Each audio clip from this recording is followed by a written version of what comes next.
Hello everyone and welcome to today's video. Today's video is going to be about how to fix Telegram backup not working in 2026. For that, the first thing that you must do is switch between your Wi-Fi and mobile data and also toggle airplane mode on and off on your device to rule out any network issues. The other thing that you must do is head over to your Gmail or Drive.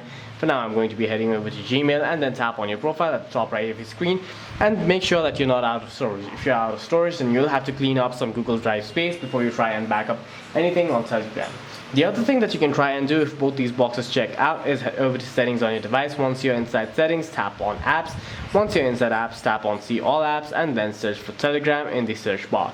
Tap on Telegram and then tap on storage and cache. Here you can clear the cache of Telegram and try reopening the app. If that too does not work, what you'll have to do is head over to do not try to uninstall the app or else your chats will be lost, especially if they are not backed up. Instead, you can try contacting Telegram support for further assistance. For any further questions, please feel free to leave a comment down below.